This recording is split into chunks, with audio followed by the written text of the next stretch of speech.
End of life care. Prior to that, and I was telling the people over here, I did adoption work. I did international adoption work first. And when countries stopped allowing Americans to adopt from their countries, my business started to go away. Because throughout the course of the adoption work, I had my hand in the adoption of over 10,000 infants from around the world. And when that started to go downhill, I wanted to do something else. And obviously, going into orphanages and holding babies and all that, it was a tough act to follow. So I wanted to still do something where it meant a lot to me. And so I thought, I'm pretty good at transitioning folks through the beginning of family life. Let me switch it to the end of family life, because both circumstances are very similar in that we're entering an arena that we know nothing about for the most part. We don't know too many things about it. So after having my agency for 10 years, somebody walked in and bought it. And I was like, okay, that's good. And then I thought, I will never have employees ever again. I am done with HR. I am done with all the scheduling. So I accepted a position up at the shoreline of Clinton, and I had over 40 employees again. So the shoreline of Clinton is a memory care only assisted living. I don't know if you're familiar with it, but it's very tiny. We only have a capacity for 36 people, so it's very manageable and it's very nice. But I'm here today to talk about my experience of what I've seen for people when you're planning or not planning, and how to best plan. Look, we're all going to die, and that's just a fact. We're all going to die. But do you want it to be something that is not planned and everybody is infighting, family members are fighting? As I was saying to them before, I've been in hospital rooms where siblings are fighting over their parent because they have differing views on how to handle the parents, because maybe they didn't put paperwork together or have a sit-down conversation with their kids to let them know what their intentions are. So I really want to talk, I can go into all the steps necessary to do a full plan for yourselves, but what I really want to talk about is living wills, powers of attorney, those kinds of documents. And the living wills, I don't know, do you have a living will, or do you know what a living will is? Let me just... Okay, so you have gotten paperwork in order for a living will, which... That's usually what happens. That's usually what happens. Has anybody here done a living will, which means more or less planning for your health care at end of life? Has anybody done one of those? Okay, so you have, that's really good. Now, do you know where it is? Okay, do you know where it is? Because most of the time I hear, I have one, but I don't know where it is. Well, let me tell you, you don't have one then, if you don't know where it is. What a living will does is it specifically states how you want to be treated when you're in an end of life, whether or not you want all measures taken to keep you living, or you want nature to take its course, and how you do it. The state has a form that is very cut and dry with just check marks. I want all stuff, I don't want this, I don't want that. And what happens is, in families, let's say you have a family, let's say you have 3 kids. One lives on the West Coast, a couple other are here. The living will specifically states that you don't want extreme measures, right? Let's say. But the adult child coming from the West Coast is now coming into a scene that they haven't been in before, and a lot of times there's guilt, and they want to fight the living. They want everything done for their parents, even though it's against what the parents had wanted. The hospitals will always side with all services as opposed to none because they don't want a lawsuit, which means people can be hooked up to respirators, feeding tubes, all of this stuff. And this is not easy stuff to talk about, and it's not easy stuff to make decisions about. But in reality, you know, you have to explore where you think you're going to be as you get older and what is it that you want. And the most important thing is to put it in writing. And one of the things I like to give people is what they call the 5 wishes, living will. What's nice about that particular living will is that there's space in there to do handwritten notes. So in your own handwriting, you can decide what it is that you want to do to supplement what's in that living will. And it's very hard for a child, an adult child, to come in, look at your handwriting, and choose to make a different decision.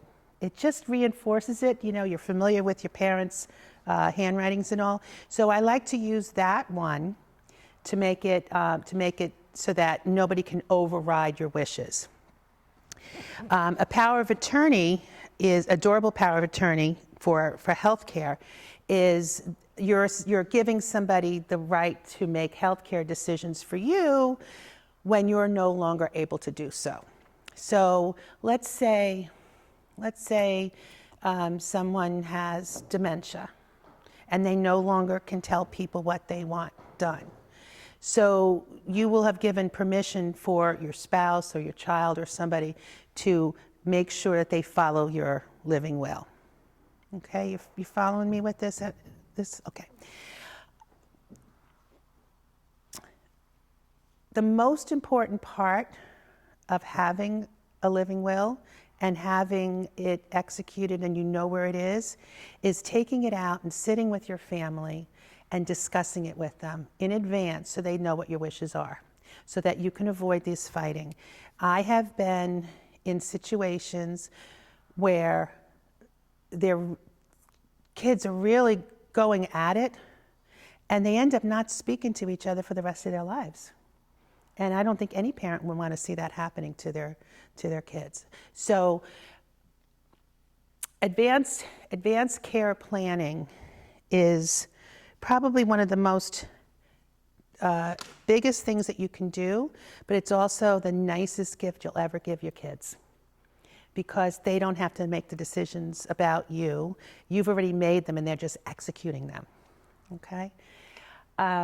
There's all different kinds of scenarios that we can talk about, but it's such a personal decision. I started doing these workshops on doing living wills together as a group called Let's Get It Done. Because that's one of the things on your plate. You go, I'm going to do it, but I never do it. So I started these workshops, and what I realized is that the amount of time it takes for people to really think it through cannot be done in a workshop. So there has to be pre-work done ahead of time. And then we finalize it when we get together. And I'm a notary, so I notarize everything. We just get everything done and whatnot.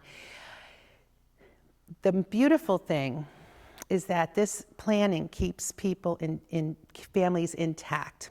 So I'm just talking about the paperwork now. What I want to talk about is how do you see your end of life? And these are just, you don't have to answer, these are just questions. Who would you like with you? Do you want everybody there with you? Or do you want just your immediate family? It's so personal to each one that it takes a lot of thinking. You know, for me, I would only want my immediate family there. I don't want a whole barrage of people coming and going. I just don't want it. I would just rather have my children. Some people don't want anybody there. They don't want to die in front of their children. Every person is very different. So you want to think through, how do you see this? And then this is what we go into the planning. But more importantly, it's that we're going to talk about now. I don't want to talk about end of life all the time because I don't want to completely like scare the living heck out of you with all this stuff. Listen, I grew up, my grandfather was an undertaker, all right? And we lived around the corner from his funeral home. I'm 4 years old, picture this. My grandmother takes me around because my grandfather was known for doing the best makeup on people. You know, they would be like, you'd walk in, you go, they look great. We've never seen them look so good. And even as a 4-year-old, I go, well, they're dead, so how could they really look good, you know? But anyway, so she would take me around by the hand. We'd go into funeral home to funeral homes. Yeah, that's why I have a sense of humor. And I would have to write little notes on what I thought of the makeup jobs of the people who were in the coffins who I've never met. But you know what? When you're doing this with kids, it's nothing. It becomes nothing. And so it's easy to talk about and stuff. We would go in and just arrange flowers. I mean, this is what we did. It was just, it's always there. So one of the things that I learned to do was really have a sense of humor when dealing with this. So my grandfather graduated from the Renault School of Embalming in 1930. And usually I bring his diploma with me because I have it, now you're going to laugh, it's on the wall in my laundry room. I mean, where else can I put it, really? I don't know how many people want to see this embalming school. Where? I've never seen it. It's on the wall. Well, maybe if you did your laundry, you'd know. You know, so I have a very funny way of dealing with the subject of death. I also come from a very Irish background. And the Irish, you know, they have a funny way of expressing themselves. I remember my grandmother in her Irish brogue always saying when we were little, oh, I'm closer to the end than I am to the beginning. And then my father started saying it. Now I say it to them because it just, we know, we're on the other side of this thing, you know. So, but the Irish tend to make it a celebration. The Italian, people of Italian background, it could be very sad. They go into a different place. Jewish families do it different. Everybody has their own culture and their own way of dealing with death.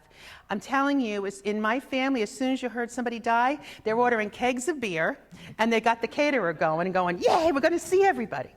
It doesn't happen in all the families. It is, right? That's, you know. Yeah, you know, I mean, it's sad, but, you know, you have a different way of dealing with it.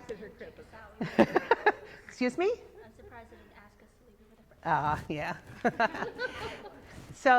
So when I talk about this, I want to make it light and airy and not so serious.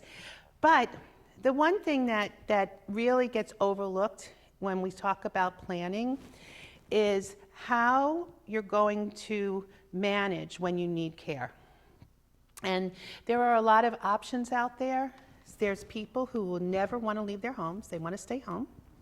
And they will have family come in and help them, or they hire people to come in and help them.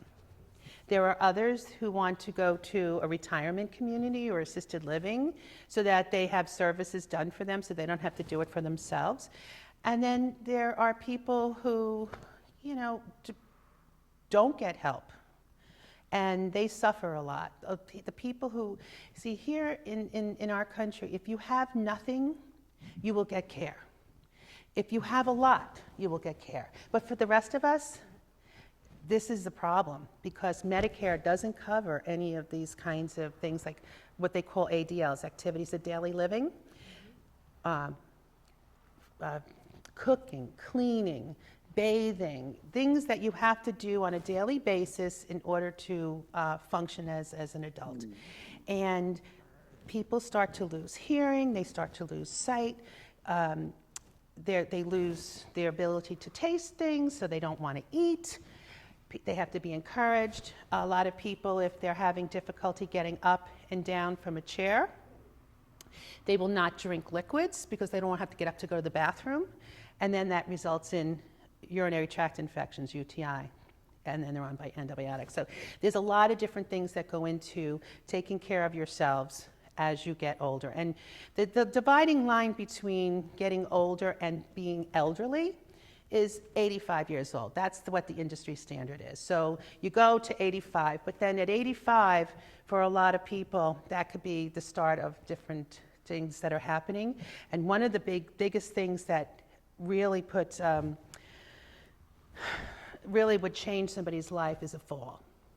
Falls will start that process, and it's not pretty. If you wait for somebody to fall before you know what you're doing, you're going to be making really poor decisions and spending a lot of money unnecessarily. And what I mean by that is, if someone falls, let's say breaks a hip, they go to the hospital, they have it fixed, right? Then they have to go to rehab. And then rehab is going to tell them, well, this person cannot go home without 24-hour care. Okay, so we figure, well, we have our spouse. But if our spouse is 88 and can't see, who's going to be taking care of who here? And this is what happens, and it's all crisis driven, because I see it all the time. I get phone calls every day. The doctors say, my spouse or my mother or father, they can't go home. They need 24-hour care. Where am I going to put them? What am I doing? Every place is different and caters to different needs. And if you don't research this in the beginning, you can make very, very costly mistakes. So for instance, you have independent living. Does anybody know what that is? Right? It's you need nothing. You move into a retirement community, you need nothing. You're on your own, you come and go, you do your own thing. Then you have assisted living, which is assistance with your daily ADL. So you have somebody preparing your meals, you have somebody cleaning your apartment, and if you need assistance with bathing, they'll provide it at an extra cost for you. And then you have obviously memory care. So if you're experiencing some issues with your memory, you have a different kind of facility. And then you have obviously nursing homes. All right. The key is to stay the heck out of a nursing home, right? I mean, I don't think anybody wants to end up in a nursing home, but it's something that you have to think about. Now, I encourage people to age in place all the time. If you can do it, staying home is great. And I think you're safer there. I think you're surrounded by your life, your memories. As long as you're safe, that's the place to be. No two ways about it. If you're not safe, however, that's when you have to look at options. And sometimes not being safe, like I said, comes up like that with a fall.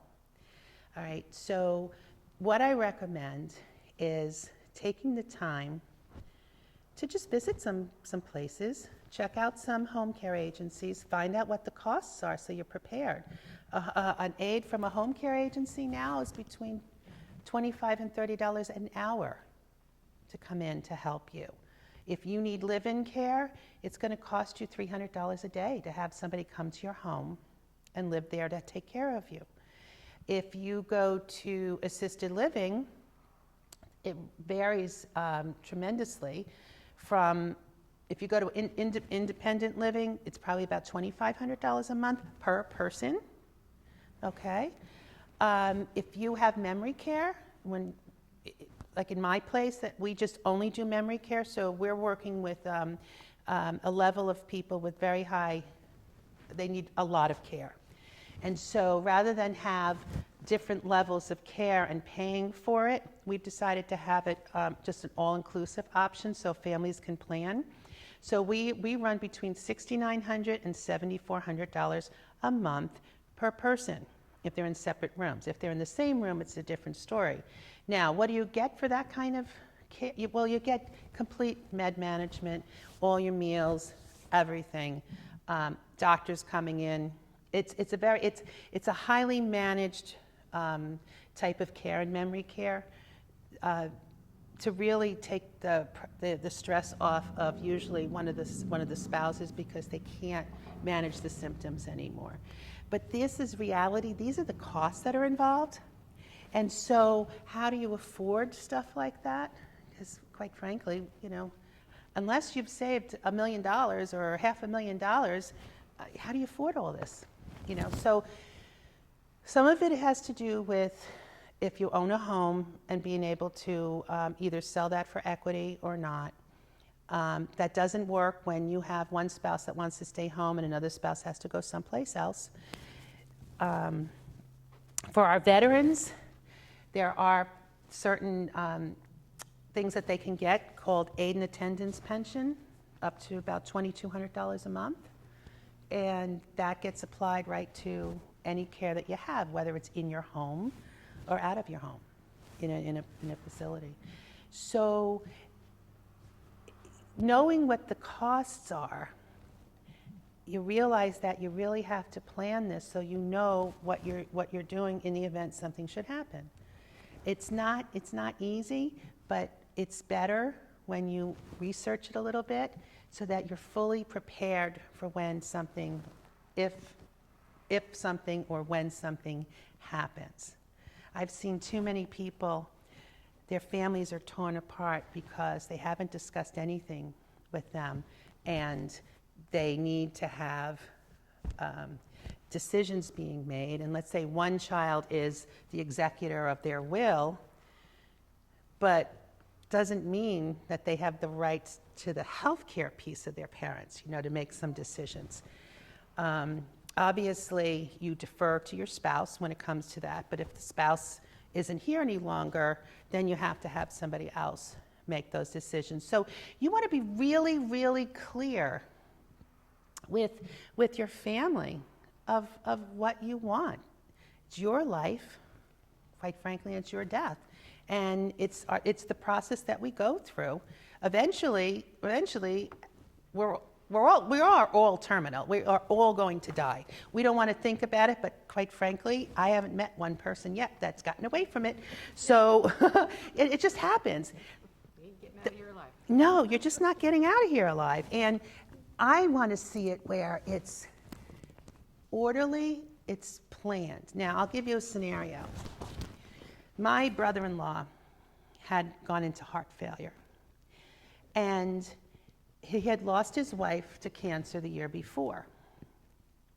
So he didn't have anything in place, and he ended up with an LVAD, which is a device that is used to take the place of a heart while you're waiting for a heart transplant. So he was severely disabled by his heart just gave out.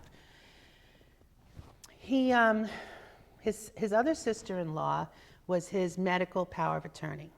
Okay, and that's a big responsibility, and I'll tell you why. I kept calling to find out what was going on with my brother-in-law, and he was in a hospital down in New York. And so I wasn't liking the answers I was getting. She'd be like, I said, I can't get him on the phone. This is Uncle Joe, right? I can't get him on the phone. I'm very concerned. And she goes, oh, he's just watching TV. You know him. He doesn't like to answer his phone. So I said, something's not adding up here. So I popped the kids in the car, and we went down to the hospital. And what I walked into, I hope none of you ever have to experience it, because what I walked into was,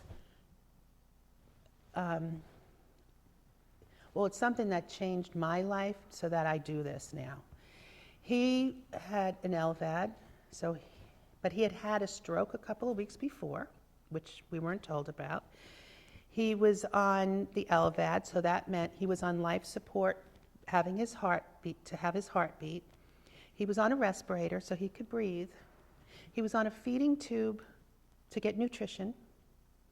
And because he had had the stroke, he now was no longer eligible for a heart transplant. And the worst of it was, he was being brought into the ER twice a week to remove the MRSA bacteria that was growing all around the LVAD. Can you imagine the pain this man had to be in? And I looked at the doctors and nurses and I said, look, I know I'm not his POA, but something's got to change, because he was on so much morphine that he was not conscious any longer and couldn't make decisions for himself. So the nurse said, would you like me to turn down the morphine so we could get him more awake? And I said, really, it doesn't make sense to me. If he's in pain, why would you take the pain medicine away? So I called the POA, the power of attorney, And I said, what are you doing? I said, he needs to be removed from life support. She goes, you don't know that. He's coming home. I go, the man is never coming home, you know? And so I pleaded with the doctor, who was his doctor, and the nurses. I said, you have to do something. What are we doing here? This is unconscionable. What are we doing? We are keeping somebody in a state of suffering, and that is not right. So the next day I got a phone call from the doctors that said they spoke to the power of attorney, and they explained to them really what was going on, and we were able to have his life support removed. But that shows you that this person who was responsible for his health never went, had no idea what was going on, and this poor man was left to suffer. And that day I said, that's it. I never want to see this happen to another person. I need to find out how to change things. So I ended up becoming I got certified as an end-of-life doula. So I could talk to families about different scenarios that go on and how to avoid it. The one thing I don't want is to see anybody ever in pain at the end, because there is absolutely no reason for it. Not with the technology we have today, not with the pain meds we have today, and certainly not with the technology to and ways to know better. One of the most overlooked services that we have is hospice care. Now let me ask you a question. What is hospice care? How do you define it for you? How do you define it? When a physician has made a judgment that your capability to recover is minimal, Okay. you move to a situation where they can support your pain control and in effect ease you to death. Right.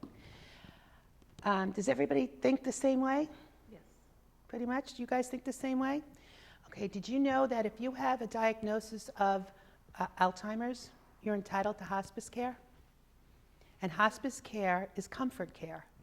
And it doesn't have to be related to when you're going to die. So if you have, let's say you have cancer, you would be recommended into hospice care if you had 6 months or left to live, if the disease took its normal course, right? I've had people on hospice care 4 years. You know, I've had people graduate and then come back, you know, all different things. But when we're older and we're having memory issues, it is a way, and I start this conversation early with people, it is a way for Medicare covers it, and it is a way to get your durable medical equipment and supplies free. Okay, if you qualify for it, you might as well take advantage of it. So what I'm talking about, if you need a hospital bed at home, if you don't go on to hospice care, you have to pay for that. Medicare is not paying for a lot of these things anymore. You know, you have to buy your own walkers, and you have to buy, you know, all your own stuff. The briefs, which are extremely expensive, but which are provided by hospice. All right, anything that you need is provided. And so they have therapy dogs that come in, and they have counselors that come in, and they have all kinds of aides that will just sit one-on-one with people, and they'll take you shopping. You're not on death's door when you're having hospice. But what I find is people only call in hospice when they know somebody is actively dying. And I had one woman, she said, you always talk about hospice care, and I called it in for my husband. It was the worst experience I ever had. And I said, how long were they there? Well, 4 days, and then he died. Well, that's not hospice care. You're there, end of life care. That is not what hospice is about. Hospice is comforting. And hospice also provides grief counseling for the surviving family members for 13 months after somebody passes away, which is a wonderful opportunity for people. So if nothing else, I just want you to feel comfortable discussing what hospice care is. There's 2 forms: palliative care, which is not completely covered by Medicare, and hospice care, it is.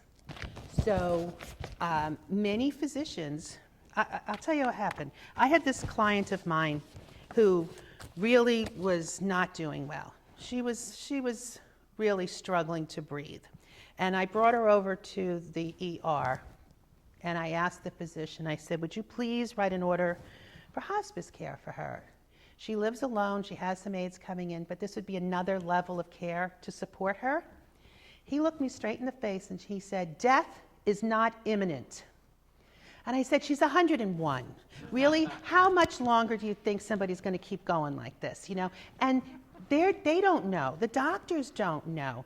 In fact, here.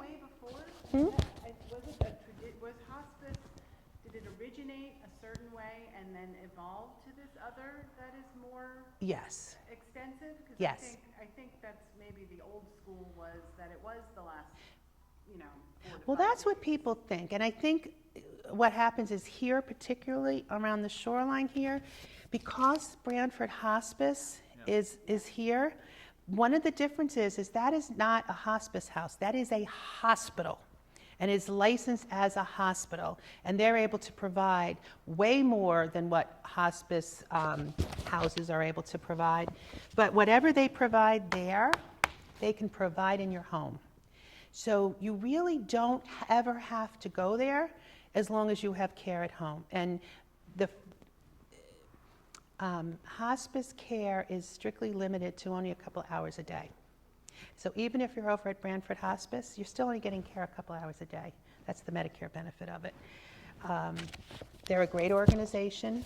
They're the first hospice in the country, But again, people would rather stay home. Some people would rather stay home. Some people would rather go to the hospital. They don't want to be home, if they're at their last part of their lives. So, it's something that I just want everybody to think about as you go forward, so that you can communicate it with your families of what you want. Not everybody wants their families with them either. Some people don't. You ever hear people when they say they've been sitting with somebody all day in a hospital setting or at home, and they get up to go to the bathroom, and they come back and the person has passed? Mm-hmm. There are no coincidences. Sometimes this is the desire of the person that they want to be alone when this happens. And other times somebody's hanging on waiting till so-and-so gets there, and as soon as they get there, it happens. It's a beautiful thing being with someone when they die. Think of it this way. You know how we do this planning for babies? It's ridiculous now. I mean, the sonograms are on Instagram, and they're taking breastfeeding classes when people just used to have children and know what to do, and they're having showers and they're spending money. And look at all the excitement that goes in. The reveal parties, wow, we get to know whether it's a boy or a girl before they're born. They're signing them up for preschool in New York City before they're even born, because there's such a big wait. You look at that, and then you go across town. There's somebody who's 97 years old. She's in a hospital bed, and she's dying. And there's nobody there. Nobody's getting excited. Nobody is there. Nobody is celebrating her life. It's such a thing. Life and death are everything to us. And why aren't we celebrating that person's life? They've accomplished so much, and they have been there. And just to have it, because it's a cute little baby on one end, isn't the person who's in the bed who is dying, isn't that person who is dying. That's a person who did all of this other stuff, and to respect it and honor it and be there for them. I want people to be more open about it.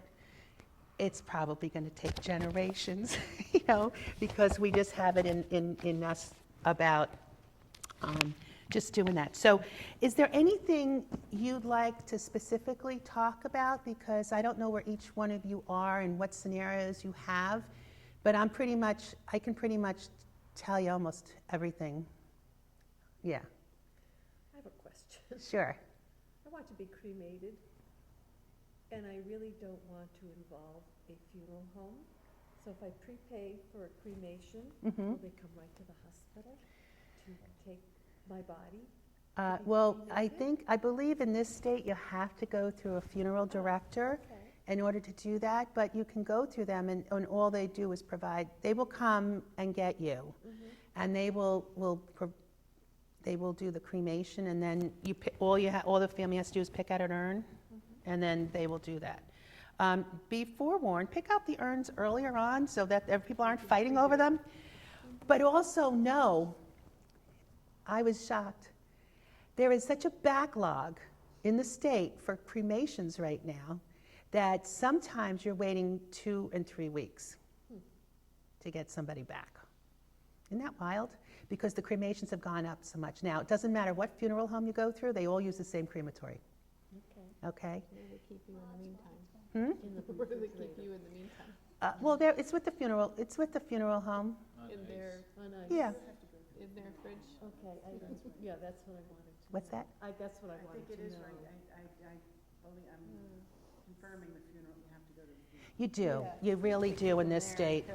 Some states you don't have to, but this state you do. You don't have to do anything with it. They have to handle it for. They were able to get the death certificates filed. At the funeral home, you don't have to do all the. You don't have to do all of that. And you can have that all done ahead of time, so all they do is get a phone call, and you don't have to step foot in a funeral home at that point, because you've had everything planned. You know, it's easy. We had my dad, when my dad was dying, we as a family had talked a lot about this. And we knew what his wishes were, because he had expressed them for like 40 years. He goes, I'm not going down that road, you know, so we knew what he wanted. And he's had dementia, you know, not bad, but enough. But his body was giving out. And one morning, he had just got back from the hospital, and then it looked like he had a little bit of a stroke. And my mother asked him, she said, Bud, do you want to go back to the hospital? And he said, no. So we just let nature take its course then. We called hospice services in, and we just let nature take its course. But the thing was, we were all prepared, because my mother had already picked out the coffin a year ago. Mind you, in 2 different funeral homes, in case one was booked and she wanted to get it going fast enough, she had 2 packages going. They weren't paid for, but they were all set up. She did. She's funny, you know, Grandma. And of course, she had the coffin with a big Irish shamrock on it. She had the whole thing planned, everything from soup to nuts. I had started an obituary for my dad while he was sick, and we had the ability to, all the family members had an ability to just write a little bit more in it. So when he died and they came to get him, I just handed it to them when they left. You know, little things, you know, you can write your own stuff, you can have anything you want in it. For me, I'm definitely writing my stuff, because I don't want nobody else is going to do me justice, right? But yes. We've actually told my parents, write it, because, you know, you were alive 40 years before I even knew you. Right. So, you know. What do you want people to remember you? How do you want people to remember you? I have a question about all the paperwork and the documents. Is there a certain point in a person's life where the state doubts the authenticity because of the age of the person? And here's why I'm asking. So my parents are 87, Okay. and they keep changing it. They keep changing, I'm one of 4, who's going to be the executor, who's in favor this year, so they're going to, it's Italian.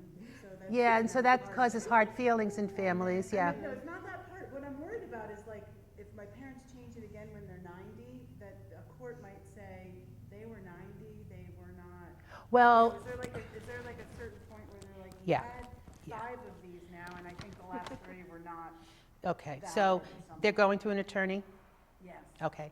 It is up to the attorney, ethically, to determine if they can make these decisions. But otherwise, the last one rules. The last one Whatever wins. The most recent thing. Yeah. Okay. They shouldn't be doing that, and I tell you why. Some parents, let's say one child, for the last year of their life, was taking total care of them, and now they want to cut the rest out because this is the only one that cared about them. I say, this was 1 year of an entire lifetime. Yeah. You know, you do that, and you will have your kids hating each other till the day they die.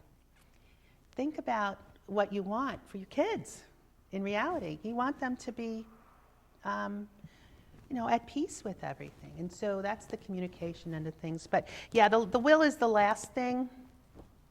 The last will is what stands. Okay, so it's the, what is it, the power of attorney and the living will? Those are two different things? Called the, Okay. they're the Durable advanced. will of- Durable power of attorney. Yeah. And what that means is it's only comes into effect if the person is incapable of making their own decisions. So just because you've had one executed doesn't mean it's in effect. Okay. You know, it doesn't take over right away. It's only if you can't do it. Let's say somebody is in a car accident and they're unconscious. That's when that would come in. But if they recover and they're fine, it's revoked. But that's the one you want, isn't it? The durable power of attorney. That- Like, my sister and I are my father's, but my sister's in California. Right. I'm here where my dad is. And so she's sort of ceded to me. She understands that between us we're very close, and she's like, I trust you, and Yeah. et cetera. But I didn't realize that it went for a real estate transaction, and because I was trying to get power of attorney for a real estate transaction, and That's a different thing. Well, I'm talking about power of attorney for healthcare. yeah, okay. Then you have to have, so there's the power of attorney of the person and power of attorney of the physical stuff. But isn't durable kind of a blanket? Mhm. Yeah, okay. Mm-hmm. Yeah. And so I always recommend, if you have any assets, seeing an elder attorney, really understanding what the ramifications are for your family as far as taxes go. And in this state, it's pretty tough sometimes going through probate. So lots of different ways of doing it. And I leave the legal stuff to the legal eagles. I don't pretend to understand the laws. They're changing every year. You know, what I knew 3 years ago is no longer the case now. So my husband is an attorney, and he gets a lot of family, siblings fighting over a will of the deceased. And he told me, and I don't know if this is right, but even if you have a will, your stuff still goes into probate. It's not that simple. When it's a couple, the will, everything from one spouse to the other doesn't go through probate. You don't have to have it go through probate because everything goes to the surviving spouse. When the spouse passes away, it depends on if you've done trusts, if you've done all this other kind of planning, then only pieces of it would go through probate. So it's a very complex area of the law. Regardless of what the will says, though. Because I think one of the Well, pieces that he had. yeah, it the was will doesn't- clearly stated in the will who was getting what, but that you can't just hand that person that money. No, it has to go through probate. Yeah. Yeah. It still is a pretty. You know, the executor is there, and they have to make sure everything is handled accordingly. And of course, the first thing they do is to see if there's any debts, and the debts get paid first. That's why they have the death notices that go out. You know. Do you have any other questions that you want me to make you laugh about? Oh, laugh. Or cry? Okay. When my mother passed away from Alzheimer's, but this was before she was in the hospital. And even though I was the person in charge of her health care, the hospital gave her a number, a word, or something. This is in Florida, something that I couldn't get the information. Ugh. Yeah, exactly. Because she couldn't remember what the word was. Right. So Or the you word have was- to bring the documents to the community, to the facility, and so that they can release you under HIPAA. They can release the information to you under HIPAA. Well, I was here in They were pretty Connecticut, and yes, I did get it straightened out, but I was here in Connecticut, and she Yeah. was there in Florida. Can you imagine doing that to somebody with Alzheimer's? Yeah. But upon admission, that should be handled properly. Who's your next of kin? Who has the right to, like when we have somebody being admitted to our place, right away we go, who has access to who can we share the information with? You know, and that's usually the power of attorney. The POA for the healthcare is the one who designates who can have the information shared. So in other words, let's say I have the power of attorney for my mother. My brother doesn't. But I just tell the community, the facility, my brother has access to this stuff. You're going to give him access to it. Okay? Well, ever since this happened, everything I go to, I make sure my husband's name is on that, so they Yeah. will tell him without Right. a problem. HIPAA has But is there a gotten problem? ridiculous. Oh, it has, it has. It's gotten so it's obstructive, you know, that you can't get anything done. It's terrible. You know, and because of it, people aren't speaking to each other, and there's so much that falls through the gaps. I think it's misinterpreted a lot of times. It's easier for them just to say no. Yeah. Nobody gets the Exactly. information. It's just easier. Yeah. can you bring me the, I can't reach the bag. Yeah, you know, what started out as protecting patients' rights have come into play where now, Pass them out. in a minute, honey. Now, let me just throw that here. It's easier on everybody if they just don't tell anybody anything and they can't be sued. Everything is based on liability today. All the note keeping, everything, it's all based on liability. And that's the scenario we're in, you know, and it's the way it's going to be. You know, any questions on any? What did you come here to learn? Let me just see, because everybody's coming from a different place. What do you want to know about? And I will do my best to answer. Anything in particular? Is there an age that you should start each of these documents? Yeah, 18. No, I'm not kidding. The first thing you do for kids going off to college is, and of course, I'm like a mailman who doesn't walk on his day off, you know. I didn't do it for them yet, my kids. But it should be done, their living will, so that if they're ever in a, which happens to the kids this age, what if they're ever in a car accident and they can't speak for themselves, you'd want to know what they wanted, even through their limited life experience, they still know what they want at a certain age. And to be able to know it will help make the decision, as horrible as it is, better. So I have a back to school package that I remind people, I don't sell it, I just give it away. And it's what to do when a kid is leaving for college. These are the documents you need to do, you know, so that you're protected. Because if you call the school, and they hear this every day, I can't give any information to you, your child is an adult. And then the parent goes, but I'm paying for the school. You know how many times they hear that? All the time? Doesn't matter. Doesn't matter. It's because of the student loans and the privacy regarding that, which is why this is in its place. So in order to be able to get through that, if your kid goes to the clinic on campus, you better have a form from the college that gives you right to answer the question. Because if you call and say, where is my kid? They don't even acknowledge that the kid even goes to school there. And you're the parent. You have no access. So 18 years old, always keep a living will. And then what do you do with a living will? What do you do with it? Where are you going to keep it? Where are you going to keep it so people know where it is? Sock drawer. Yeah, then that's going to help with the paramedics when they come into your home. They're going to go through your sock drawer to know what's going on. I recommend having a vial of life, what they call it, a vial of life. A little thing, you can get it from the VNAs, you can get it from any place that has all your information and it's on a magnet on the refrigerator. I would stick a copy in there as well because the paramedics are well trained to go looking for these things. And usually this, you know, somebody else in the home can give it to them, but think again, if somebody is experiencing something going on, you're not thinking clearly, you're going to forget completely of what's happening. So they'll come in. Make sure each person who is you know, each of your children or whoever you have, everybody has a copy of it. They must have a copy of it. You need to have it with your doctor. You need to have it on file with the hospitals. You know, right now you have hospitals like Middlesex and Yale where everything's all connected so they can see it all. But if you don't have it, it doesn't exist. And if they don't see it, you can have it at home, but it won't matter. They will full code you every time you go in there, even if you're 97 years old.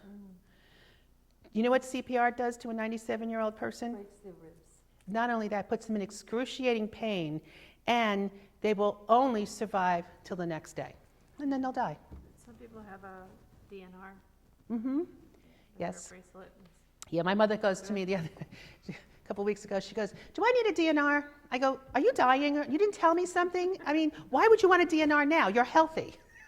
That means if somebody came in and you were experiencing a heart attack and you're fine otherwise, do you want them to just say, oh, well, she was nice when I knew her? You know, no. I mean, it has to be when you're in a decline and your health is getting worse and there is no recovery from it, that's when you'd want a DNR, if that's what you want. I have people in my community, the adult children absolutely will not sign a DNR for their parents. And they're like 98, 99 years old. And they'll have them go full code out the building. And it breaks my heart because I know what they're subjecting them to. but everybody has the chance to make those decisions, which is why the living will is so important.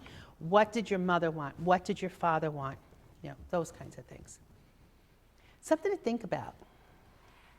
You know, but everybody should have one from the time they turn 18 years old.